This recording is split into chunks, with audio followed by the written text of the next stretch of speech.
Hyderabad drugs కేసులో YCP links బయటపడ్డాయి. Hyderabad SR Nagar పోలీసులు స్వాధీనం చేసుకున్న AP 39 KF 7777 number car NUDA chairman Mukkala ద్వారకానాథ్కి చెందినది కావడం చర్చనీయాంశమైంది. వైసీపీ నేత ముక్కాల ద్వారకానాథ్ నుడా చైర్మన్ గా కొనసాగుతున్నారు. డ్రగ్స్ తో పట్టుబడిన వారంతా నెల్లూరు జిల్లాకు చెందిన వారే.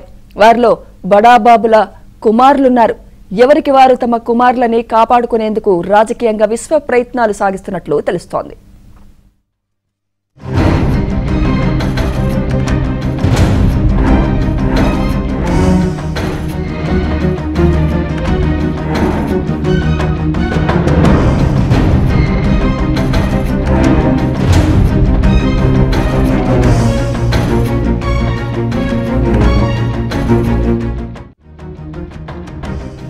ఎస్ఆర్ నగర్లోని ఓ అపార్ట్మెంట్లో నార్కోటిక్స్ బ్యూరో అధికారులు డ్రగ్స్ స్వాధీనం చేసుకున్నారు.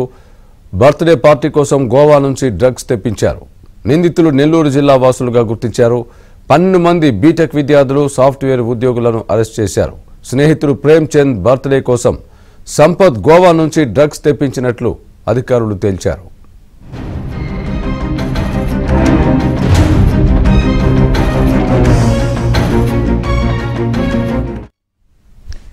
రైట్, ఇదే అంశంపై మరింత సమాచారం మా ప్రతినిధి మహేష్ అందిస్తారు. మహేష్, హైదరాబాద్ డ్రగ్స్ కేసులో వైసీపీ లింక్స్ బయటపడినట్టు తెలుస్తోంది.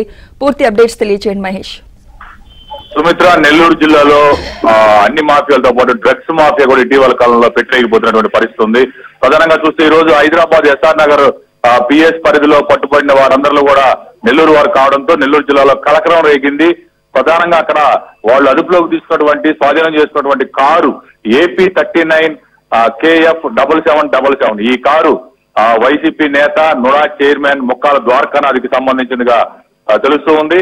ఆ కారు నెంబర్ బోర్డు పైన కూడా చైర్మన్ నుడా అని ఉంది. నుడా అంటే నెల్లూరు అర్బన్ డెవలప్మెంట్ అథారిటీ. ఆ నుడా చైర్మన్ అటువంటి ద్వారకానాథ్కి సంబంధించిన కారుగా చెప్పుకొస్తున్నారు. ఆయన కుమారుడు ప్రేమ్ చంద్ బర్త్డే కోసం గోవా నుంచి ఈ సంపత్ అనే ఒక స్నేహితుడితో కలిసి డ్రగ్స్ అన్ని కూడా తీసుకొచ్చి అందరికీ కూడా పార్టీ ఇచ్చే ఏర్పాట్లో ఉన్న సమయంలో నార్కోటిక్ అధికారులు వాళ్ళని పట్టుకోవడం జరిగింది. ఒక్కసారిగా 12 మంది యువకులు, వాళ్ళంతా కూడా సాఫ్ట్వేర్ ఇంజనీర్లు, విద్యార్థులు, అలాంటి వారందరూ కూడా అక్కడ హైదరాబాద్ లో పట్టుబడటం నెల్లూరు జిల్లాలో పెద్ద ఎత్తున చర్చనీయాంశంగా మారింది. ఈ వైసీపీ లింకులు ఎక్కడ దాకా ఉన్నాయి అనే దానిపైన కూడా పెద్ద ఎత్తున విస్తృతంగా చర్చలు జరుగుతూ ఉన్నాయి. నిన్నటి రోజున నెల్లూరులో ఏకంగా డ్రగ్స్ తయారు చేసే ఒక పరిశ్రమని, ఒక ఇంట్లో చాటుగా డ్రగ్స్ తయారు చేస్తుండగా కొంతమందిని పోలీసులు అదుపులోకి తీసుకున్నారు. అంటే యాక్చువల్ గా డ్రగ్స్ అనేది ఇప్పటి వరకు కూడా నెల్లూరుకి ఎక్కడా కూడా వచ్చేటువంటి పరిస్థితి లేదు. కానీ 2-3 ఏళ్లుగా ఈ డ్రగ్స్ వ్యవహారాలన్నీ ఒక్కొక్కటిగా బయటపడుతూ ఉన్నాయి. ఏకంగా నెల్లూరులోనే డ్రగ్స్ తయారు చేసే పరిస్థితి అంటే నెల్లూరులందరూ కూడా భయంతో భీతులిపోయే పరిస్థితి. తమ బిడ్డలు కూడా ఎక్కడ డ్రగ్స్ కి బానిసలైపోయారని చెప్పి చాలా మంది ఆందోళన చెందుతున్నారు. మొత్తంగా చూస్తే వీళ్ళు 12 మంది కూడా, ఇలా చాలా మంది బడాబాబుల పిల్లలు ఉన్నారు.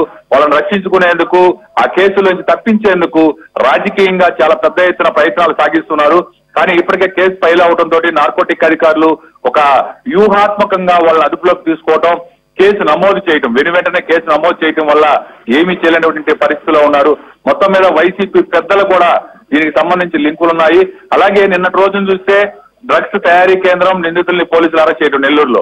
ఈ రోజు హైదరాబాద్ లో ఈ డ్రగ్స్ కేసులో నెల్లూరు చెందినటువంటి యువకులు అరెస్ట్ కావడం, ఇవన్నీ చూస్తుంటే ఈ లింకులు ఈ వైసీపీకి సంబంధించి ఎక్కడెక్కడికి ఉన్నాయి, వీళ్ళు చాలా రోజులుగా ఈ వ్యాపారం సాగిస్తున్నట్టున్నారుగా అని చెప్పి ఒక అనుమానాలు బలంగా వినిపిస్తూ ఉన్నాయి.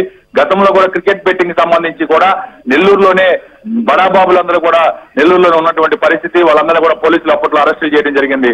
అదేవిధంగా ఈ డ్రగ్స్ కేసులో కూడా ప్రధానంగా చూస్తే ఈ బడాబాబులు, వాళ్ళ కుమారులు, వీళ్ళంతా కూడా మద్యం అనేది ఒక చీప్ పార్టీ, మద్యం పార్టీలు, డ్రగ్స్ అనేది ఒక స్టేటస్ సింబల్ గా భావిస్తూ ఈ డ్రగ్స్ కి అలవాటు పడటం, డ్రగ్స్ పార్టీలు చేసుకోవడం, ఇలాంటివి చేస్తున్నారనే చర్చలు విస్తృతంగా సాగుతున్నాయి.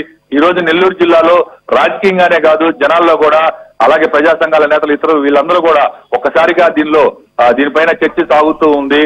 నెల్లూరుకి, ప్రశాంతమైనటువంటి నెల్లూరుకి చాలా చెడ్డ పేరు వస్తుంది. ప్రధానంగా ఈ వైసీపీ ఈ మూలాల వల్ల, ఈ నేతల తీరు వల్ల నెల్లూరుకి చెడ్డ పేరు వస్తుందని చెప్పి ప్రజా సంఘాలు, ప్రజలు మండిపడుతూ ఉన్నారు. Right, thank you Mahesh. ఇదే అంశానికి సంబంధించి మరింత సమాచారం మా క్రైమ్ బ్యూరో ఇన్ఛార్జ్ వెంకట్ని అడిగి తెలుసుకుందాం. వెంకట్ చెప్పండి, ఏంటి హైదరాబాద్లో దొరికినటువంటి ఏదైతే డ్రగ్స్ కేసులో ఉన్నటువంటి విద్యార్థులు కానీ ఎంప్లాయీస్ ఐటీ ఎంప్లాయీస్ కానీ వీళ్ళందరి దగ్గర వీళ్ళకి సంబంధించి ఒక కారు దొరికినట్టుగా, ఆ కారు నుడా చైర్మన్కు సంబంధించిన కారుగా మనం చూస్తున్నాం. Breaking news. దీనికి సంబంధించి మీ దగ్గర ఉన్న తాజా అప్డేట్ ఏంటి? ఎవరు అందులో నుడా చైర్మన్కి సంబంధించిన వ్యక్తులు ఉన్నారు? దీని పూర్తి పూర్వపరాలు, పూర్తి అప్డేట్ ఇవ్వండి.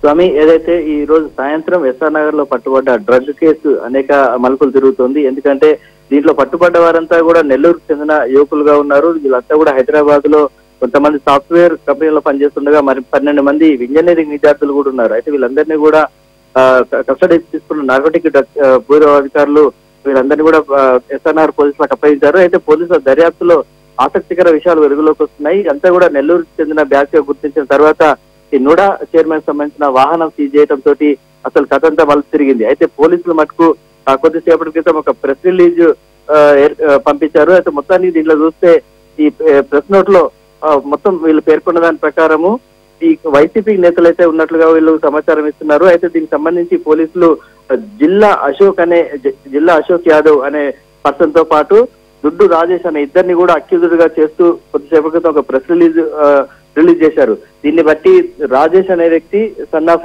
కిషోర్ కుమార్ అతని తండ్రి, ఇతను టెక్స్టైల్స్ వ్యాపారం చేస్తున్నాడు. ఇతను నెల్లూరుతో పాటు హైదరాబాద్ లో నివాసం ఉంటున్నట్లుగా కూడా పోలీసులు ప్రాథమిక దర్యాప్తులో వెల్లడైంది. అయితే వీళ్ళందరూ కూడా గోవా నుంచి డ్రగ్స్ తెచ్చి హైదరాబాద్ లో వాళ్ళకి అనుకూలమైన వారికి కిట్టి పార్టీల పేరుతో కొన్ని పార్టీలు ఏర్పాటు చేసి వాళ్ళందరికీ కూడా డ్రగ్స్ అమ్ముతున్నట్లుగా కూడా పోలీసులు ఇప్పటికే నిర్ధారించారు. అయితే ఇంకా మిగతా వాళ్ళు డ్రగ్స్ తీసుకున్నారా లేకపోతే వాళ్ళకి సంబంధాలు ఉన్నాయా అన్న దానిపైన అయితే దర్యాప్తు కొనసాగుతోంది. మొత్తం మీద ఈ 30 మంది పట్టుబడ్డ ఈ కేసులో మొత్తం బర్త్డే పార్టీకి సంబంధించిన ఈ కేసులో మిగతా వాళ్ళందరినీ కూడా మెడికల్ టెస్టులు చేసిన తర్వాతనే వాళ్ళకి సంబంధించి డ్రగ్స్ తీసుకున్నారా లేదా వాళ్ళకి ఎంత మేరకు ఈ కేసులో ప్రమేయం ఉంది అన్న విషయాన్ని పోలీసులు బయట పెడతామని చెప్తున్నారు. Swami, right Venkat, thanks for the update.